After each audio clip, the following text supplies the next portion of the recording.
Hi everyone and welcome to the show. This is episode number 102 of Pop Culturally Deprived, and today we're going to be talking about Sunset Boulevard on your I Just Want to Work Again podcast. I'm Mandi Kay. And I'm Matthew Vose. Happy New Year, Mandi. Happy New Year, Matthew. We are starting year 3. Wait, is this the first episode that we're doing in January? I think the week comes in the middle. Yeah, so this is the 1st of January. It's definitely not December. It's definitely not early December. It's definitely January. Yes. I am asking when this one is actually coming out, because I didn't look at the schedule. This is coming out on the 1st of January. Okay, so it really is the 1st of January. Yes. It is Happy New Year. We are starting year 3 of Pop Culturally Deprived. Yes. So, Happy New Year. Let's have some drinks. Be careful, the floor's slippery. I just had it waxed.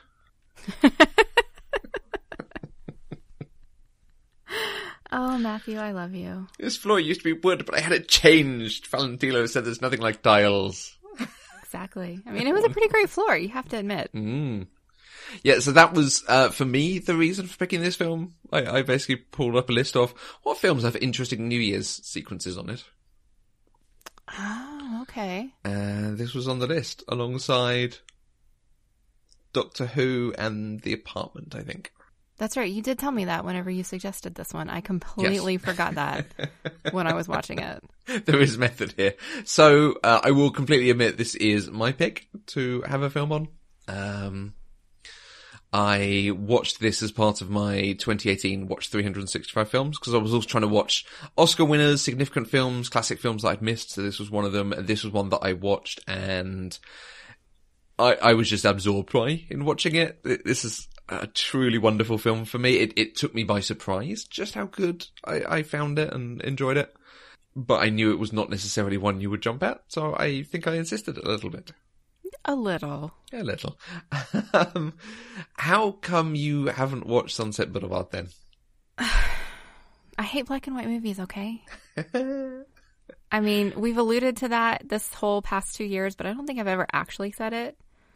But yeah, that's really it. We have covered two black and white movies before. So we did Schindler's List. Mm-hmm. And we did Clerks. So there's a range when I'm talking black and white, but also we've not done in inverted commas, classic black and white movie. A movie from certainly before we were born, certainly before the kind of 70s era of modern filmmaking starts. Right. Yeah. That's what I mean when I say black and white movies. I dislike black and white movies that were made in the era of black and white movies. It's like Schindler's List was in the 90s. Exactly. Clerks was in the 90s. I mean, I hated Clerks, don't get me wrong, but I didn't hate it because it was black and white. Yeah. So yeah, I am a judgy, discriminatory, like prejudiced against movies person. Absolutely. We will start doing more classics, maybe, we'll see, and build up towards the Steve Martin film Dead Men Don't Wear Plaid, which is a black and white movie made up of other black and white movies. That sounds horrifying. He's basically cut sequences from many, many classic film noir stories and turned them into one film with him like doing interstitial stuff. Wow. If you could see my face right now, my eyes are huge. It has one of my favourite moments in cinema in it. So maybe. We might have to get me there slowly. Yeah, absolutely. We are here to talk about Sunset Boulevard though. So, Sunset Boulevard is a 1950 film noir directed by Billy Wilder, starring Gloria Swanson and William Holder. It was written by Wilder and Charles Brackett, with further story work added by D.M. Marshman Jr. The film won 3 Academy Awards, Best Writing, Best Art Direction, and Best Music, having been nominated for 11 awards in total. That was, I think, a record number of nominations, except for All About Eve, which that year also took all the major awards and had more nominations. It had 14. Yes. But yes, it was a record until All About Eve. Yeah, a little bit hard. I think most other years that Sunset Boulevard is released, it probably takes the top awards. Mm-hmm. But there was another film that is along some of the same lines that appeals. And I think there was a thing about how Gloria Swanson didn't win Best Actress, and the main actress in All About Eve, whose name I can't remember, didn't win Best Actress because the sort of quality of the performance and the style of performance was so similar, it split the vote and allowed the third placed person to win. Oh, okay. That makes sense. I think that was just the theory from Gloria Swanson, but it's believable. Yeah. I did read today that for movies that have been nominated for all 4 of the main acting categories, this movie is one of only 3 that didn't win any of the acting awards. Right. Which is a terrible thing to be known for, I think. We often mention films being put on the Library of Congress National Film Registry for being culturally, historically, or aesthetically significant. This was one of the first 25 films selected when they started the registry in 1989. The other one we've watched on that list is Snow White and the Seven Dwarfs. After its release, reviewer Philip T. Hartung predicted its lasting appeal when he wrote, "The Library of Congress will be glad to have in its archives a print of Sunset Boulevard." There were allegations of plagiarism following the film's release from similar story ideas, but both major lawsuits were dismissed. And Sunset Boulevard was adapted into a musical, which launched in 1993. There is a proposed movie adaptation of that musical in development. Glenn Close appears to have been one of the most popular actresses to have done the part over the years. Yes, and I did a quick Google search, and it looks like they are possibly tying or trying to tie Glenn Close to the movie adaptation. Nice. As well. That'd be good. All right. I am going to assume that there are many of you who have not seen this movie because it is from 1950. But that may be wrong because Matthew's laughing at me. Because we have such a cool, hip, young audience. So they're all out there on their skateboards. That's what the cool kids do, right? Yeah. All right, I mean, this movie came out before my mom was born, so, I mean, come on. Anyway, it is about an aging silent film queen refuses to accept that her stardom has ended, so she hires a young screenwriter to help set up her movie comeback. The screenwriter believes he can manipulate her, but he soon finds out he's wrong, and the screenwriter's ambivalence about their relationship and her unwillingness to let go leads to a situation of violence, madness, and death. Is that your summary, or is that from somewhere? No, that's Google's. Okay.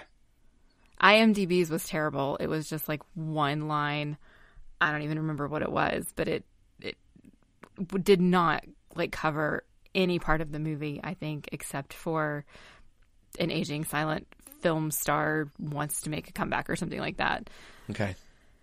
So this one kind of covers most of it.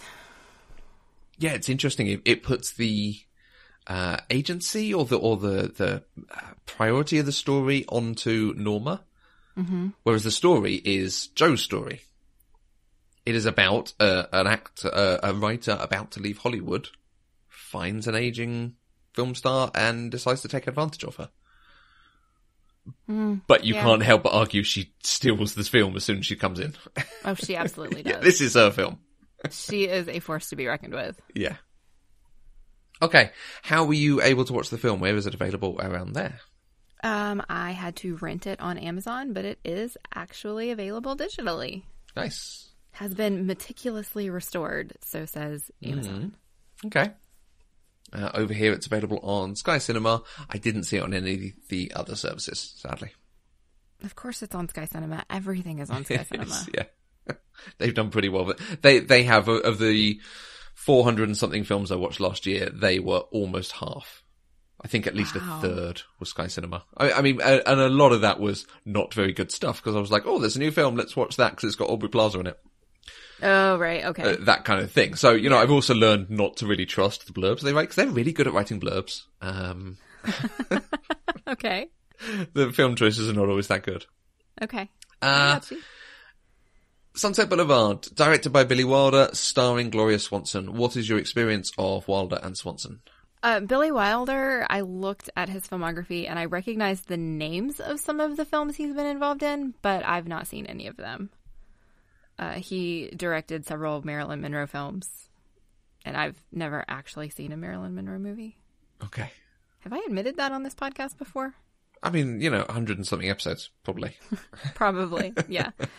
So, I mean, those were the ones that I immediately recognized. You know, he did Some Like It Hot and there was something else. I don't remember which one it is now. Gloria Swanson, I did not know her name. I don't think I'd ever heard it before, but I have absolutely seen her face. She is the one who, when I see silent films referenced, it's usually accompanied with a picture of her. Right. And I don't know if it's because she's just so distinctive or if she really was the silent film star. Mm. But to me, she's the face of silent film stars. When I think of silent film, her face is the one that I see in my head. Okay. I think we might talk a little bit about the transfer from silent to talkies in a bit, maybe. Okay. Yeah, Billy Wilder made a lot of films, got nominated for Best Director a number of times, did some good stuff. Good on him. Sunset Boulevard itself is famous for a couple of things. Obviously, as a film, it is very famous. It became a musical, and there is that line, the line that ends the film, that is incredibly famous. All right, Mr. DeMille, I'm ready for my close-up. Have you seen the musical? Do you know of the musical? Had you heard the line before? The first I heard of the musical was when you asked this question in our notes. Okay. And it completely baffled me that there could possibly be a musical. And then I looked it up and saw that Glenn Close starred as Norma Desmond. And I thought that was pretty fantastic. Mm. I mean, I'm really still not sure how I feel about a musical adaptation of this movie. But, I mean, it's Glenn Close. Yeah. As far as the ending line, are there people out there who haven't heard it? I had no idea where it came from or what the context of it was. Mm-hmm. But I feel like everybody has to have heard that line. Now, I want to ask you if you were surprised when you got there, but I also know it came up in the GIF that you put out. I would have been if I hadn't done that GIF search. Right. Like, I was floored when I found that GIF. I was like, oh, okay. And then I was like, I wonder what the context is. And the whole time I was thinking, oh, she's actually going to do this movie. Yeah, I was wrong about that. Mm. God, this movie's dark. Yeah, I did not know this was the film that line comes from. So when she said it at the very last thing and then does that creep towards the camera to blur. Mm-hmm. Oh, that's an astonishing ending. Let's get into it in a minute. Yeah, the musical I'd heard of, I've not seen it either. I have a friend, one of Catherine's best friends, her bridesmaid, I think her dramatic group is doing a performance of it, so we might go and see it next year. Very cool. Mm. So, Sunset Boulevard, did you enjoy it? Well, I didn't hate it. Okay. So that's something. Okay, it's not Hunchback. Exactly. It's not Clerks either. Honestly, I think I do actually like it, but it's just so different from what I'm used to that I was unsure of how I was supposed to watch it, and so it's taken me a bit of time to process it. Okay. Can you speak to that a little bit more? Either what about it is different or what makes you have to watch it in a different way? The main thing that I struggled with was Gloria Swanson's acting to start with, because I was unsure if this was intended to be a serious film or if it was supposed to be intentionally overacted, melodramatic, crazy. And so I didn't really know how to feel about it. Right. And it turns out it's intended to be a very serious role. You know, it was a character choice to play the character that way. And now that I understand that and I've had some time to kind of sit with it, I think it's brilliant. She absolutely stole the show. It just took me a little bit to get there. Now, is that your feeling on old films or your lack of familiarity with old films? So you thought, oh, yeah, old films, so people acted this badly. But actually it turns out it's almost a plot thing that she is a bit cuckoo and acts that way? Yeah, I wasn't sure if this was standard. Like, if I go watch another movie from the 50s, am I going to see the same thing? But I didn't think that was the case. I mean, I have seen, like, It's a Wonderful Life, which is an old black and white movie that I enjoy. There's one, you know, and so it just... I struggled with it just largely because of the unfamiliarity of the source material that I was looking at. The era is foreign to me. The the subject matter is foreign to me, particularly because it takes place when it does. And so I kind of had to readjust, if that makes sense. Mm-hmm. But once I did, it was, I mean, from the beginning, I really adored Gloria Swanson. I did. Even whether or not she was like overly acting or if she was just playing this character that way, it still worked. Just, it kind of worked in two different feelings. Like, it told two different stories. Okay. Depending on how you interpreted it. And so either way, I thought Gloria Swanson was wonderful and I adored her. Got it. The other thing that was different for me in this movie is the voiceover itself. Like, not the fact that there is a voiceover and not the fact that it's narrated by a dead man. I mean, we've done 2 movies that I can think of offhand on this show where that's happened. Looper and American Beauty, both. Looper. Yeah, I could think of American Beauty. But the voiceover did a lot of the heavy lifting in this movie. Mm-hmm. It told us what we were supposed to feel. It told us what the characters were thinking and feeling.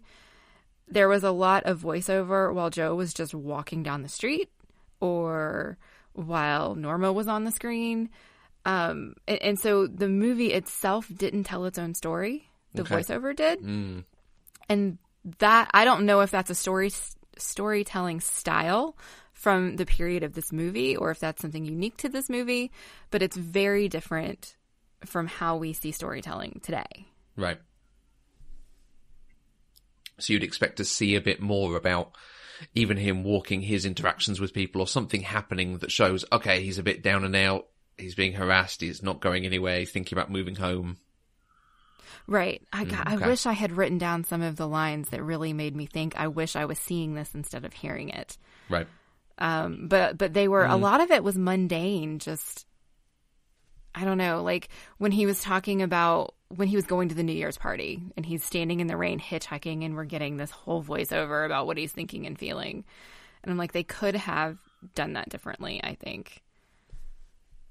I know there was one when he was going to the drugstore on one of the many occasions that he ended up in that store. But it was very much telling us instead of showing us. And I am used to a movie showing me things because that's why I'm watching it. Can you see why it's different? Perhaps that, like I say, the language of cinema has evolved somewhat and that it's changed in that way. Or does it detract from the film that it is so different? No, I don't think it does. I think it just, it took a fair amount of processing and reframing some context. Okay. And, you know, I did some reading about it. I watched a couple YouTube videos about it and began to really recognize how important this film is in the history of film. And once I started to kind of see that impact, I was able to look at it with much more appreciation and understanding than just sitting back and saying, oh, well, that's different, and I'm not going to try to figure out why. Yeah. So taking it in and taking it on its face value. So judge it for what the film itself is, not what you would like it to be, if that makes sense. Yeah, I think so. Okay. Were there elements of this that you could compare to a modern film and say, as much as, you know, there's this that would be different now or could be done better or I'd expect to see done differently, there is also all the rest of this that I go, okay, yeah, cinema either hasn't changed or this film is of such high quality that it is somewhat timeless? Honestly, I think this whole story could be retold and retold now. Probably the only tweak to be made would be the character of Max. I think his character would be done differently. I'm not entirely sure how. But when I think of this movie, his character feels the most antiquated to me. Everything else feels very timeless. The down and out writer who's trying to work with someone else who wants to be a writer, the aging film star who's no longer relevant but is desperate to be relevant again. You know, those things are timeless. Yeah. Why do you think Max is done in the way he is in this film? I honestly don't know. His character confounds me. How so? It blew my mind when he delivered the line that he was also her first husband. Yeah. I still don't understand the bearing that has on the story, why it was necessary, why that even needed to be there. But, sorry, do you have a thought about that? I don't have an answer. I have my thoughts. And the musical beat that comes in with the revelation is, this is a revelation. And she's turned you into a servant. It was I who asked to come back, humiliating as it may seem. I could have continued my career. Only I found everything unendurable after she had left me.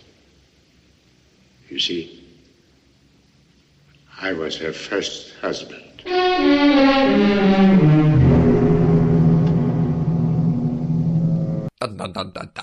Right. No, it's not that musical beat, but it's that kind of thing. Like, they know this is a moment. People in the cinema will go, right. We did not see that coming. And I think that's why. I think because they want to preserve the revelation, you can't have him doing too much. You can't have him hinting at a romantic relationship, because otherwise you would potentially guess it, or be thinking in that way. And you can't consider him part of the industry. Because again, you'd sort of go, oh, he was her first major director, that kind of thing. Mm-hmm. So I think they have to keep him, I want to say servile. I'm not sure that's quite the right word, but very blank and very, I am just the butler. So that when it's a revelation, it's, oh, wow, and he's got his own story going on that we've not seen anything of. Right. Something like that. Right. I mean, I think the character could be updated, but it would have to significantly change. Like, the loyalty to her would remain, but the circumstances of that loyalty, I think, would have to change. Right. Okay. Yeah. I'm going to be thinking about that for a while now. Okay. So one of the things that I found that was fascinating about this movie is, I mean, this movie is Hollywood taking a dig at Hollywood. Essentially, I think one of the reviews, it was The Hollywood Reporter, I think, or maybe the New York Times. I don't remember. One of them said this is Hollywood at its worst, told by Hollywood at its best, which I think is pretty spot on. Oh, that's a good line, isn't it? Yeah. It is. That's a really good line. And I was reading about how the writers and the director, they knew that this was not going to be received well by the studios. And so they submitted the script to Paramount in small chunks, just like a few pages at a time. Right. So that they wouldn't know how far it went with its digs at Hollywood. They had, I think, submitted it as if they were writing a comedy called A Can of Beans. Which I don't know why I find that hilarious, but I do. And that's how they got it made, essentially, because they started shooting when only a third of the script had been written anyway. And I find it fascinating the lengths they went through to kind of hide what they were doing, particularly since Paramount is actually the studio in the movie as well. Yeah, because it is Paramount, isn't it? They use their own name. Yeah, absolutely. And Paramount is also the studio that Gloria Swanson did silent films with, and Cecil B. DeMille directed Gloria Swanson doing films for Paramount. It's all very meta. Yeah. And All About Eve is about Hollywood stars as well. And this is one of the things that you'll notice why they both did so well at the Oscars. Hollywood likes films about Hollywood. Things like A Star is Born, Singing in the Rain, The Player, La La Land, The Artist. Hollywood likes to see itself represented because it doesn't often get represented well. Well, it certainly didn't get represented well here. No. I mean, I think it was represented honestly. Yeah, I think well. I think that's what I mean. It often gets represented glamorously. Right. But not necessarily, yes, that's what it's like being here. Right. And yeah, this is very much a film about Hollywood in transition. Mm-hmm. And I bring up Singing in the Rain particularly because that is have you seen Singing in the Rain? I have. I assume the splashy, colourful musical that's awfully romantic is one you've seen? Yes. Okay. Yes, because that is about the transition from silent films to talkies. And it is exactly what they went through. The fact that people didn't know how to act with microphones. They didn't know how to not, move their jaws, and they had to hide microphones, and they had to learn whole new skills, which is why a whole generation of actors who were good at silent movies suddenly didn't have work or found they had to adapt and change very, very quickly. Right. The actress that they wanted to do this, hang on, let me find her name. They wanted a woman named Paula Negri. Okay. Negri, I don't know, Negri. They wanted her to do it because she had been a silent film star who lost her career when they switched to talking movies because her accent, she was from Poland, and her heavy Polish accent was so thick she couldn't do the dialogue. Okay. And they contacted her to do this, and unfortunately they still thought her accent was too heavy. Okay. So she didn't get cast in this one either. But I think... Gosh, that's tough. I can't imagine being a star and then all of a sudden, because they change the focus of your work, all of a sudden you can't do that job anymore. Yeah. I mean, we talk about industrialization and automation and robotics, but it's another example of technology coming in and changing who's relevant for the work and so on. But I do like this thing that she was so successful, as Gloria Swanson was, but then hasn't done anything since and has faded into this obscurity. Right. I love that very early on he makes the reference to Miss Havisham. A neglected house gets an unhappy look. This one had it in spades.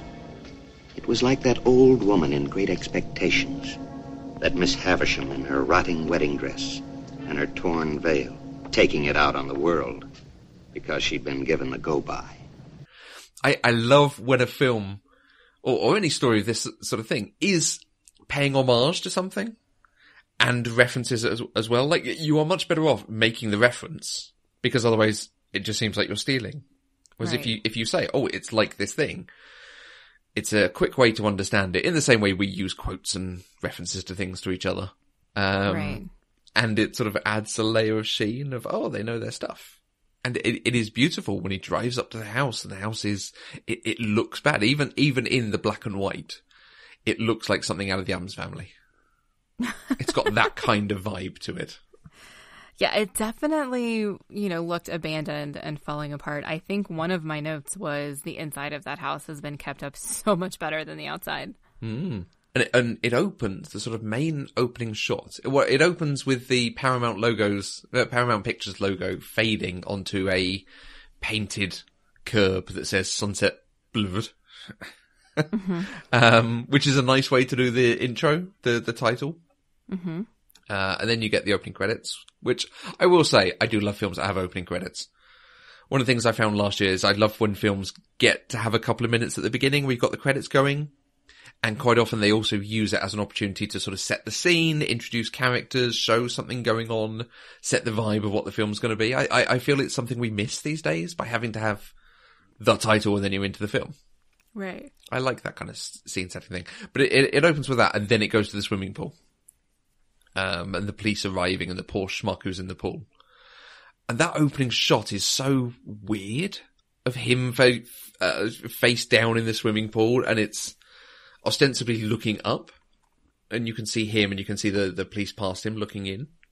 And when we talked about Snow White and the Seven Dwarfs, I talked about how they had a shot that was from the bottom of a wishing well looking up at Snow White, and it was them sort of showing off, we can do stuff that you can't do in live action. And this was exactly the thing that made me think of that, because I remember that they couldn't actually do a shot from the bottom of the swimming pool to see him face down and then see the police. They sunk a camera in a box to keep it okay and keep it filming, but the shot came out really badly and didn't work, so they ended up having to put a mirror at the bottom of the swimming pool, like a massive, massive mirror, and then film it from above. So the police you can see are actually the police reflected on the top of the surface. Yeah, I still don't entirely understand. Like, I can't visualize the angle that they would have had to do that to not get the camera in the reflection. Like, I looked at it after I realized, after you said that's what they did, I looked at the picture and I was like, I cannot figure out how they did this because they didn't have, like Photoshop back then. They couldn't just cut it out. Yeah. I don't know, maybe they could, but it seems like magic. Yeah, I think angles and mirrors are something because the mirror itself might have been at an angle, of course. Ah, that's also a possibility. Yeah, mirrors and angles are one of the best camera tricks around. There is the wonderful bit where she's looking at herself in the mirror, but the way they're filming it, it looks like the Norma in the mirror is looking at the camera. So she's obviously having to stand at quite an angle. The camera's at quite an angle, and the mirror's at an angle to everything. But you just have this thing of she's looking at the mirror, Norma, is looking at us. Right. Really good, yeah. Mm-hmm. I have a lot of respect for that sort of thing. But I like that whole opening, and it opens with Joe. It opens with Joe face down in the swimming pool, telling us... You see, the body of a young man was found floating in the pool of her mansion, with 2 shots in his back and 1 in his stomach. Nobody important, really. Just a movie writer with a couple of B pictures to his credit. The poor dope. He always wanted a pool. Well, in the end, he got himself a pool. Only the price turned out to be a little high. That poor dope. Yeah, exactly.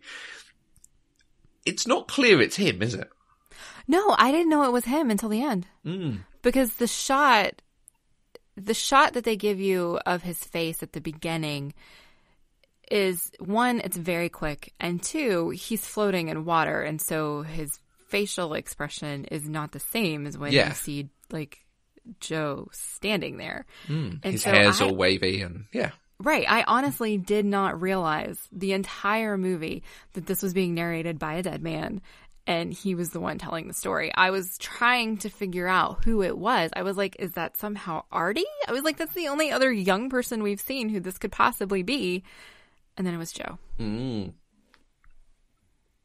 I think that works better. I think it works either way, whether you know it's him or not. I think it works well if you know it's him and it's a thing we've seen in American Beauty, who tells us he's going to die. I feel like Great Gatsby, we know what the end moment of that is going to be from the opening.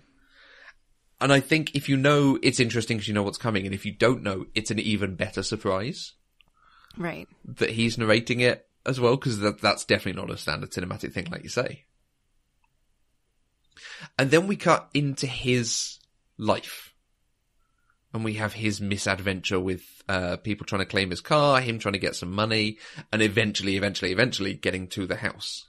And for me, it's almost one of the most important things for the film to work well, is that we are following him as our protagonist. He is the main character we're following, and it is his story. Because it means when he's introduced to Norma, and all the time that he's getting to know her, she is sinister. We're not quite sure what's going on with her. We're not quite sure if she's all there. We're sort of learning more about her history as time goes on. And then they have the New Year's party, which takes the dramatic turn, both with him disappearing off and having to come back to her and deciding to stay with her at that point, and becoming more than just a professional relationship. And it's from that point it starts changing, and you start learning a lot more about her, and he starts seeing it's not just that she's got these waxworks coming, it's that she's trying to live something that she's not necessarily able to live anymore.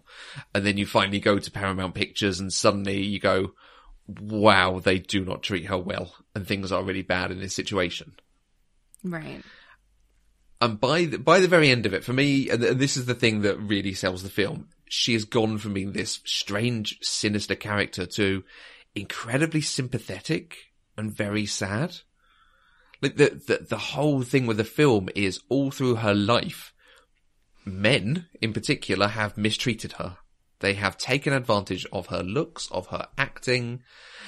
They have not told her the truth. They have told her she's going to be a great star. She's going to be a star forever. People are always going to love her, which clearly was not the case. They have lied to her that people keep writing to her now and she's still adored by thousands and so on, so she's not able to grow past that. They're lying to her that she's going to write a great film now and take it, the way Joe takes advantage of her. Cecil B. DeMille lies to her that, yes, he's going to make a film and work it out and will be great again. And you just get to the end and you think, this girl has never had a chance.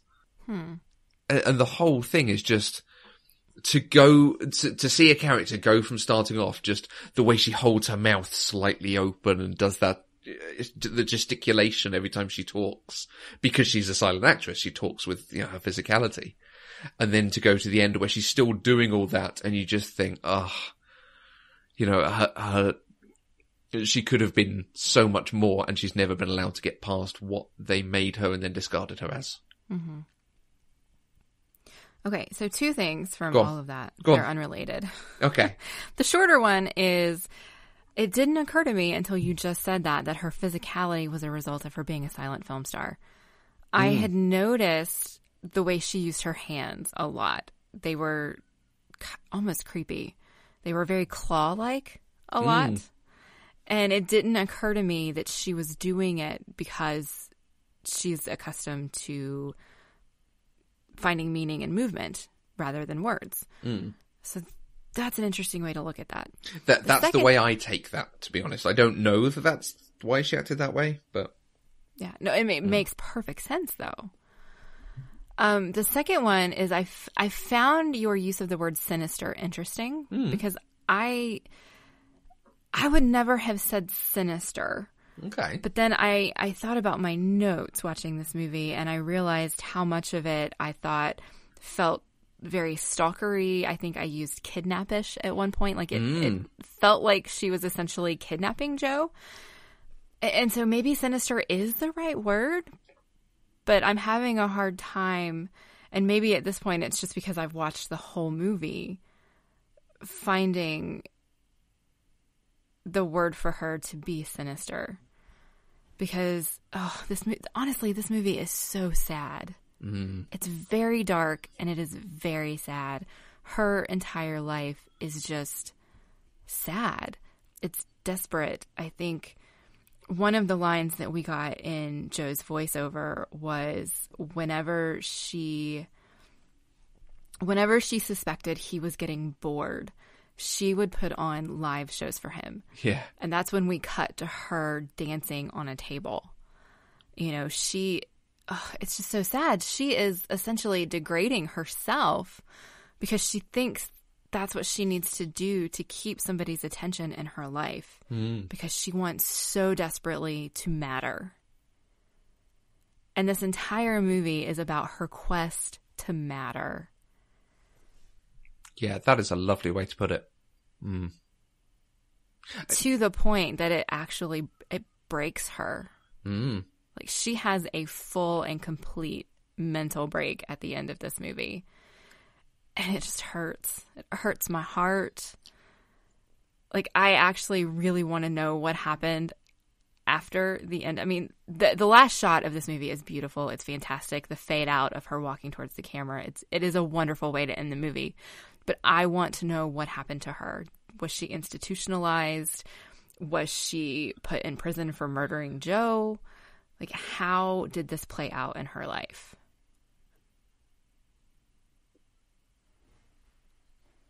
Do you actually want to see more of it? I don't think I want to see more. I just want to know. I want somebody to tell me, in this character's life, here's what happened. Because I feel like she generated such sympathy from me that I need closure for her story. And yeah, it's her. I really like the way you're saying her quest to matter, because it's not that, again, potentially a more modern film would do her realizing the way she's been used and abused over the years and breaking out and finding some revelation in her life. She wants to get back to what she was. She wants to get back to pleasing these people and getting the adulation she once had. Yeah, she has a line that I set up in the intro. She just says, "I just want to work again." And I think work brings a sense of value, a sense of worth to our lives. And she doesn't have that anymore. Yeah. She has this house that is a mausoleum to herself. There's nothing else for her. And honestly, we could probably have this whole conversation about how she could find things to do. She could go, I don't know, work part-time in a typing pool or something. Yeah. But when you're used to being on the top, it's really, really hard to see yourself as anything else. And so by the end of this, you're absolutely right. She is a completely sympathetic character. Now, we could probably talk about her for a very long time. Because there is a lot about the character and a lot that she goes through, and the interesting things of her trying to write this script by hand, and he actually can't read her writing that well. There's so much nuance and detail to it all the way through. I think she's a wonderful study on her own. But it's interesting because that story about her and about Jo learning more about her life and trying to take advantage of her is not the only story in the film. There is a whole subplot with a writer whose name I now cannot remember. Oh, what's the other character's name? Betty Schaefer. Betty, yes. There was a whole subplot with Betty critiquing his stories, suggesting other ways to write them that are quite good, and them ending up writing a story together and possibly falling in love with each other. Mm-hmm. Much like, I might get lynched for this one, but much like Singing in the Rain, some of this film could do without the romance plot.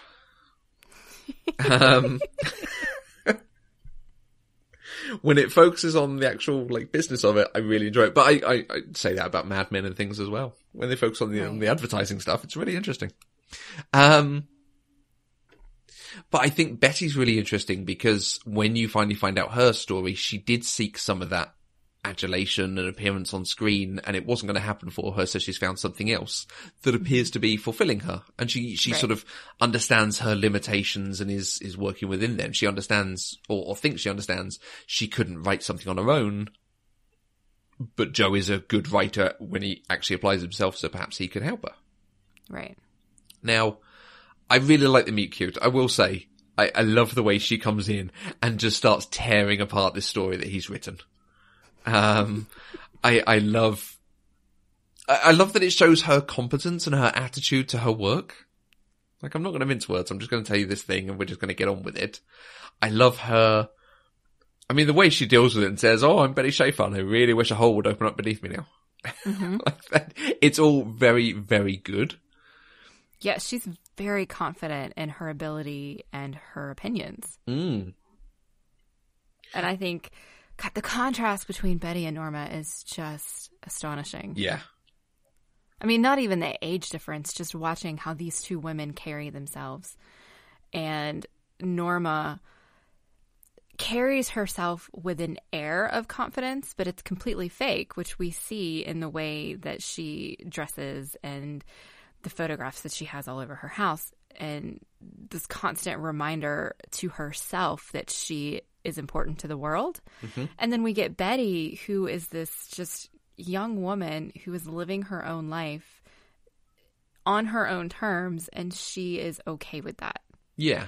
So the thing I'm wondering about Betty is, I mean, could they have done her character differently to make her closer to Norma's age? So you could draw a more direct parallel between them. Is there something about seeing Betty as a character within this that doesn't mean much to me because I'm not a young woman. I'm not a young woman working in Hollywood. Right. That does mean something, and particularly in the 50s, to see someone with a job doing it well and effectively. I mean, is it a character who particularly appealed to you as, this is something different than anything else we've got in this film? I think so. I think what really appealed to me about Betty, and is what you said, is that she had the same dream. She tried to do it. It didn't work out for her, and so she found something else. She didn't wallow in the fact that it didn't work out for her. And I mean, she went so far as to physically alter her appearance for this dream that didn't work, and she's fine with it. And I think that is really the thing about Betty that I like the most, and that is the thing that Norma doesn't have. Because Norma pursued this dream. She did it really well. But then all of a sudden, things changed and they didn't want her anymore. She couldn't do it. I mean, she didn't even have to physically alter her appearance. It's just this was a thing that she could not physically do. She could not do the dialogue. And instead of accepting that and finding something else, she wallowed in it for the next 30 years. Yeah.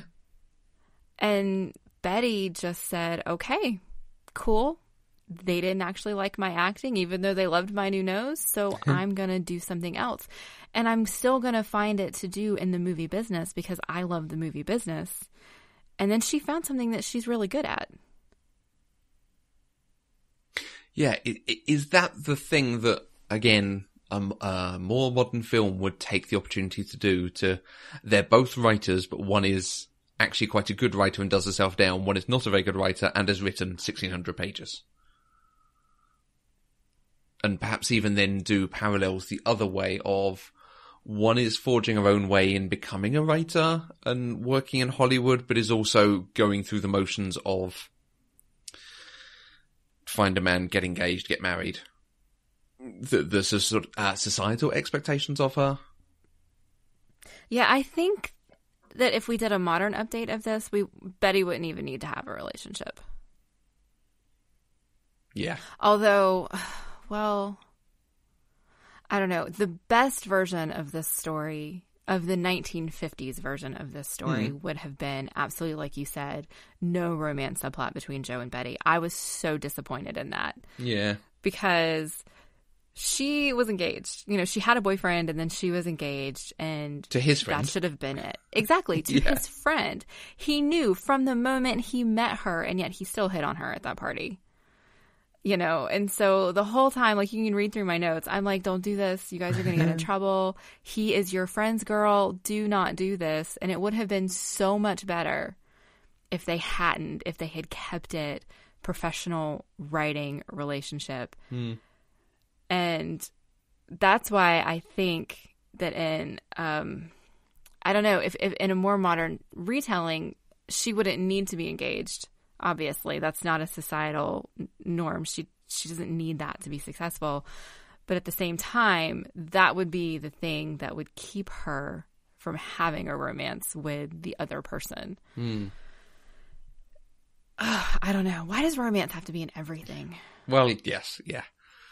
And I say this as a person who is in the process of watching all of the Hallmark Christmas movies right now. You know, I love romance. But romance doesn't always make a story better. No, I think it is a thing. I'm not sure if it's still the case. I suspect it is, that they believe they need it in films to get people to watch it or get some of the audience to watch it.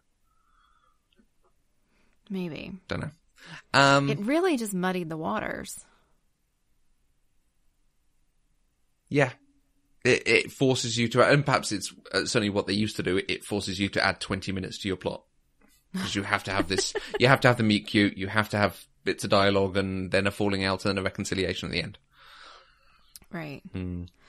Okay, so while we're talking about this really quick, can you maybe try to explain at least your interpretation of what happened between Joe and Betty?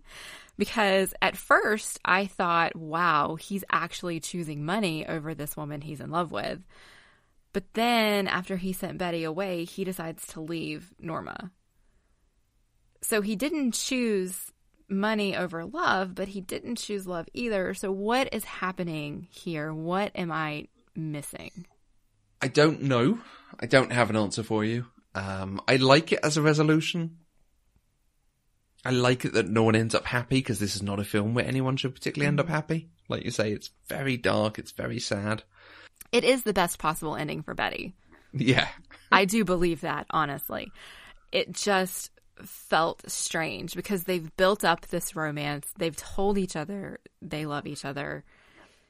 And then he goes out of his way to show Betty what he is and makes her leave. But then he leaves too. Like, I don't know. I think I expected at that point for him to stay and just be unhappy. instead of leaving and being unhappy. I don't know. I think you can't have him ending up happy because he's been a bit villainous in this. Right. And it's a film where I think if he'd ended up with the girl and then shot, then we'd have had too much darkness and sadness at the end, because we would have had to have considered Betty in that if he had been trying to leave with Betty. Right. And if he promises to stay, you don't get that ending. Right. But also that's, if he just stays, that's not satisfying, because you need a really good climax of drama. And because it's Joe's story, his death is a really good point to finish the story. Right. I mean, overall, it makes sense. Like, getting from A to B to C and connecting the dots and understanding why you have to do these things to get to the ending. I get that. It was a weird beat. That's all. The motivation for you isn't quite there, is it? Right. Yeah, I get that. Yeah, I think I'm perhaps more satisfied when it's, that's neat, that fits. when the pieces fit, not necessarily when the motivations fit. Right, yeah. Okay, that makes sense. There was a lot in this film. There was So a lot of detail. There were a lot of characters and moments and things. Are you able to pick out some things in this that were particularly enjoyable to you, things that were your favourites? Honestly, everything that she did or said in this movie was just fantastic. When she was showing one of her silent films to Joe, when they're sitting there watching the movie, she has this line where she says, Still wonderful, isn't it? And no dialogue. We didn't need dialogue. We had faces. And I was just like, wow, she's fantastic. It's another good line. It's a dig. She's just trying to be all blustery, and we were so good back then. I don't know. I just liked it. Particularly because when she says that line, she stands up into the beam of light from the projector.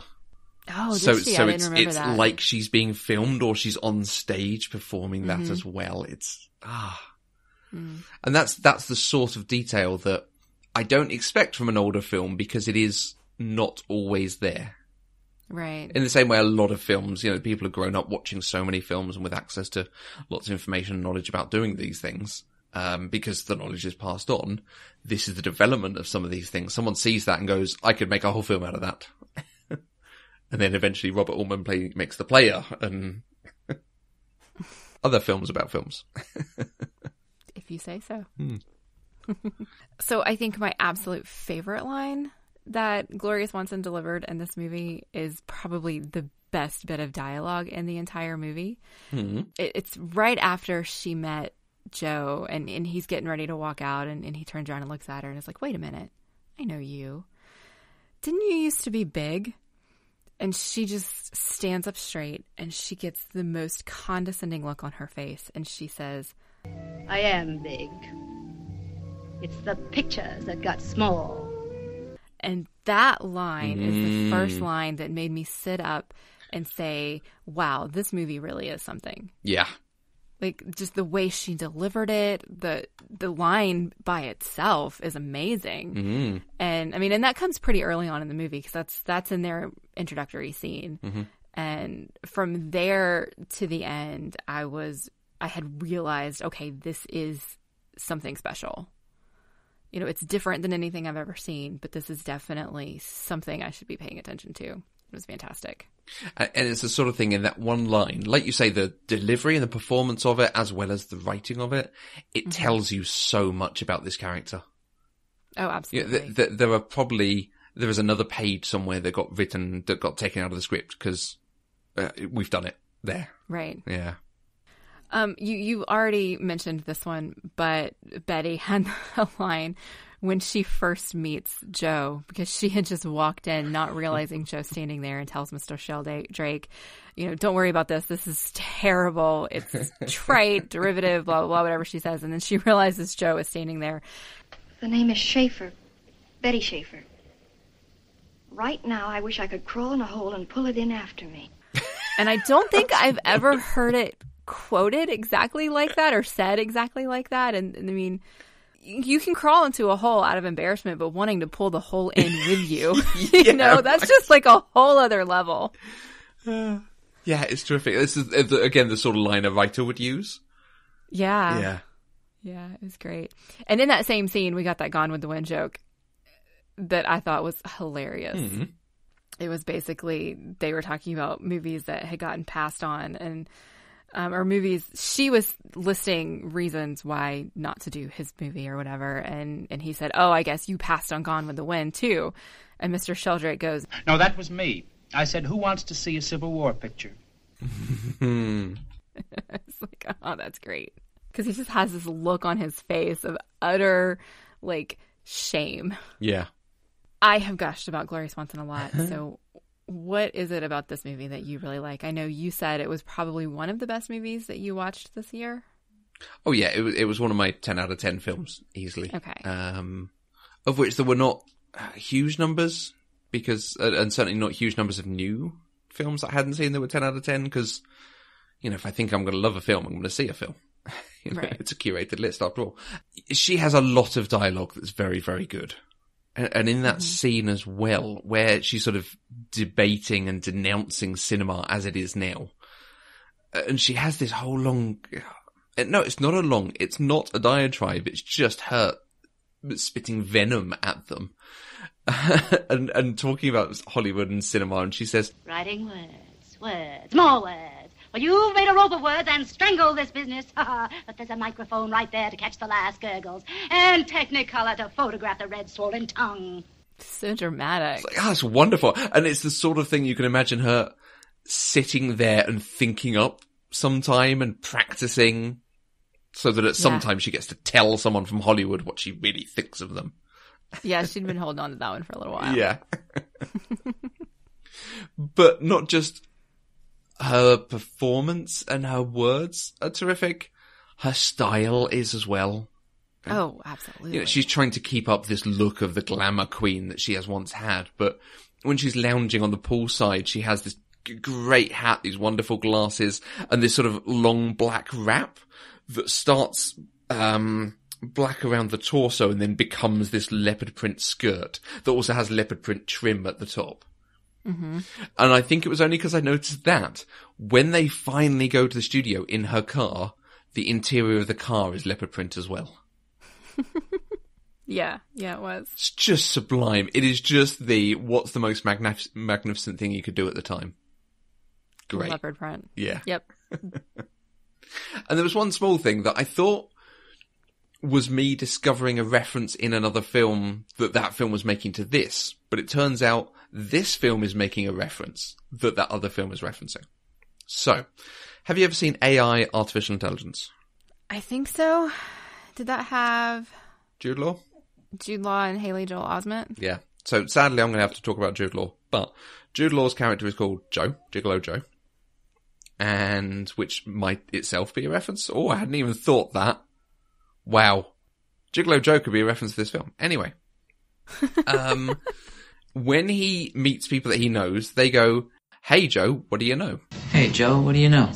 Oh. And when he shows up at the New Year's party, his friend, whose name I can't remember, Betty's other half. Artie.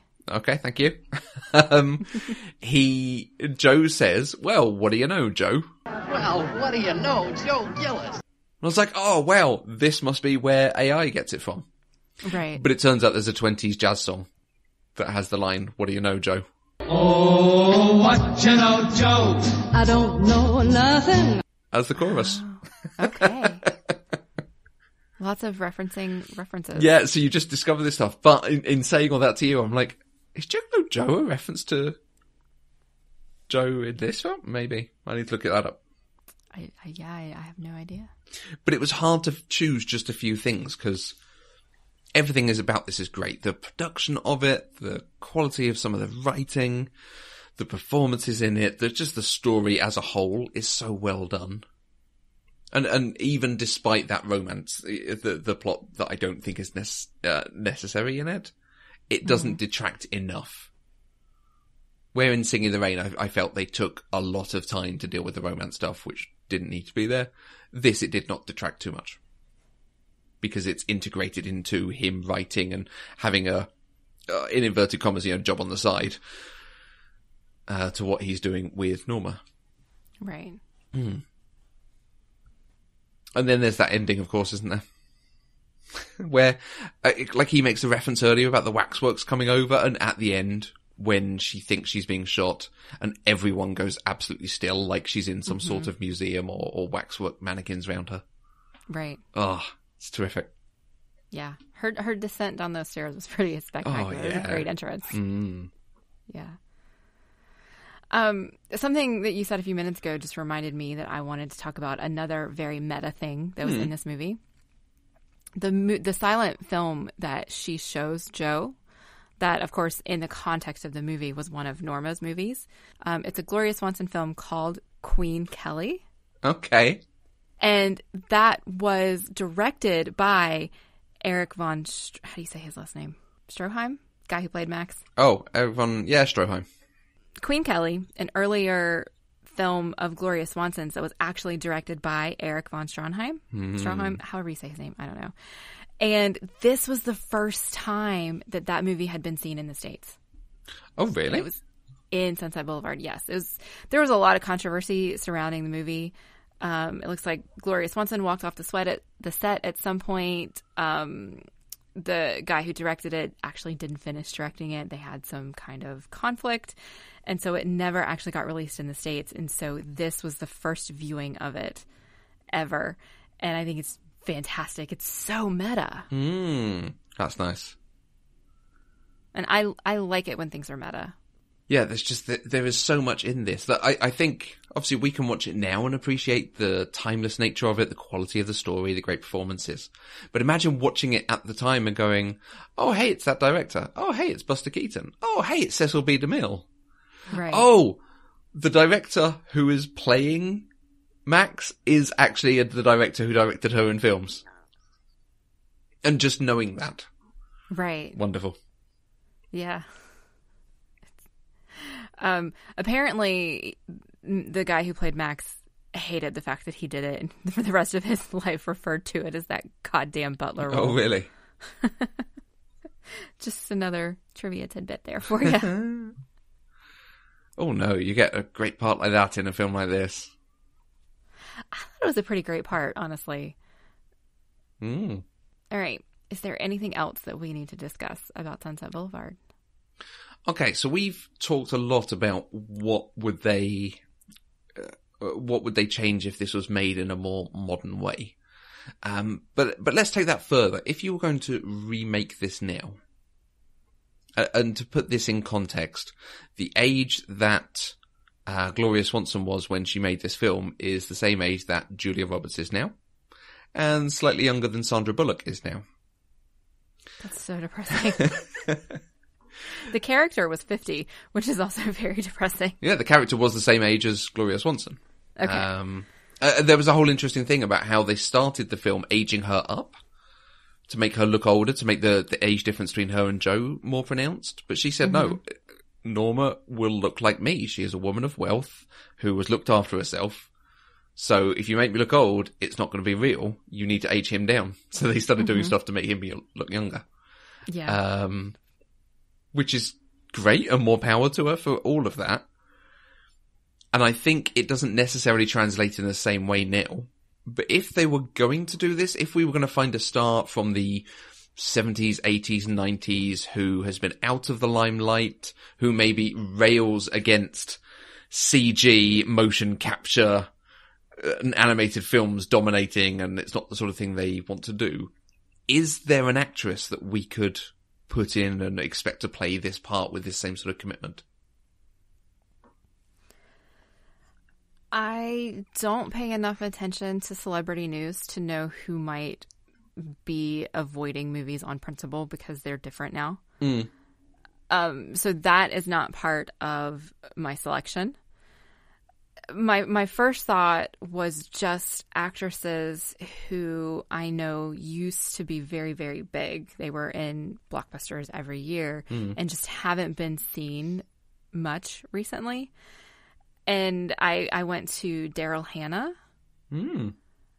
And maybe Goldie Hawn. I feel like I could see Goldie Hawn doing this kind of character more,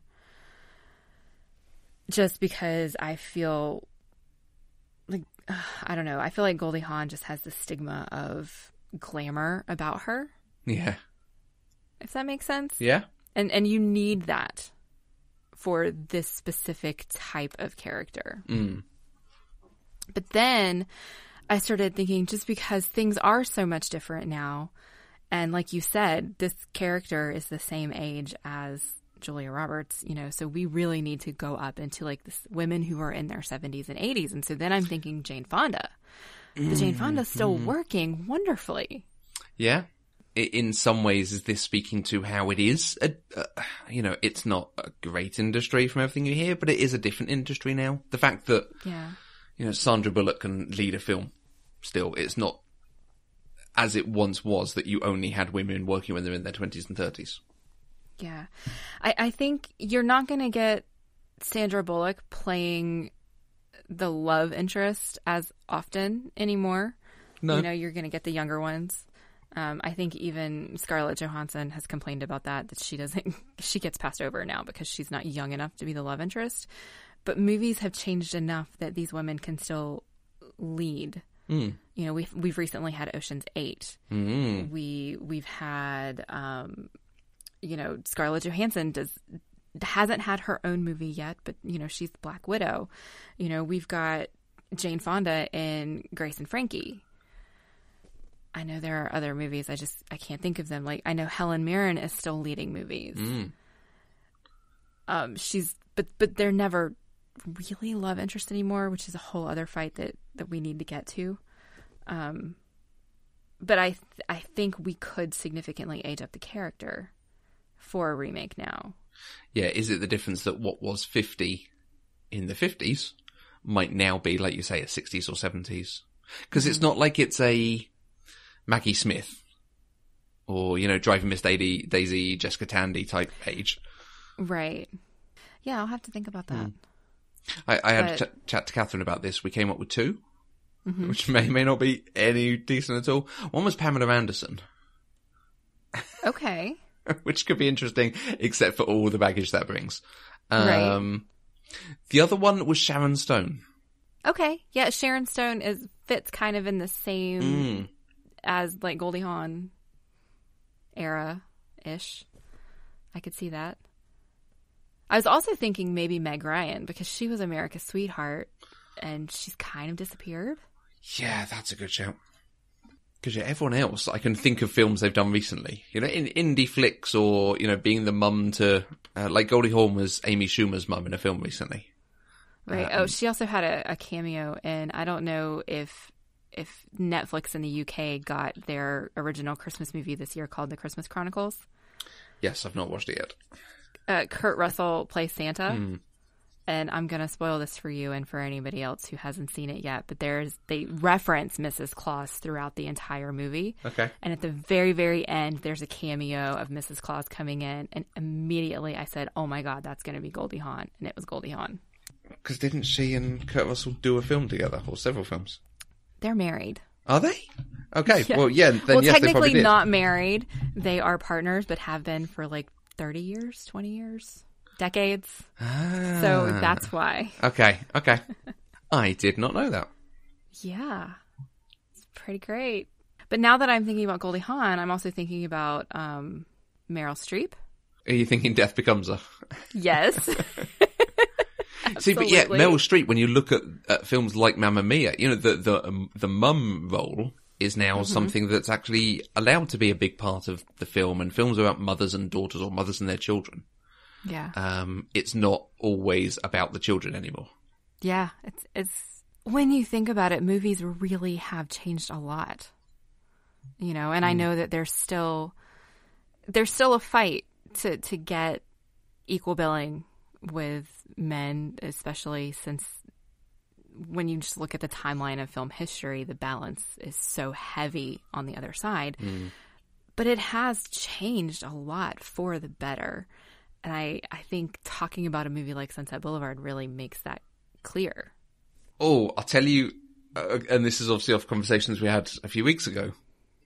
I don't know that she's necessarily lost her celebrity or not making stuff in the same way, but I'll tell you who could play the part really well. Bette Midler. Oh, I would like to see that. I would really like to see that. And in some ways she hasn't done stuff for a while. Has she been on stage? Is that what she's... I think, yeah, I know she's done some stage touring and things like that, but... Oh, you see, yeah, she could come in and rail against, it's all auto-tuned now, and it's all sampled and resampled, and skinny dancers, and... Right? Yeah. I am big at the songs that got small. That's fantastic, it's yes. the waist sizes of the Ariana Grande. I think that is absolutely perfect. Yes, that's a thing that needs to happen. Okay, there we go. Bette Midler. Good. All right. Well, if you would like to join the conversation and tell us who you think should star in a modern reboot of Sunset Boulevard, please use the hashtag PCDeprived on Twitter. You can find us on Twitter, Facebook, and Instagram at Eloquent Gushing. You can also send us an email at podcast@eloquentgushing.com, or you can leave us a voice message at speakpipe.com/eloquentgushing. You can find us both on Twitter. I'm at Mandi K. And I'm at Matthew Vose. Pop Culture Deprived is 100% funded by listeners like you through Patreon. Anything you can give, even $1 a month, gives access to exclusive content and helps to support the network and develop new shows. To find out more, visit patreon.com/eloquentgushing. And don't forget to visit our website, eloquentgushing.com. You can find all our other shows, including some exciting new Discovery of Witches shows, and everything else that you can subscribe to on the website homepage, eloquentgushing.com. We'll be back next week with another episode where we will talk about Working Girl with Anna McGlamry. Until next time, I'm Mandi K. And you heard him. I'm a star. Yes, you are, Matthew.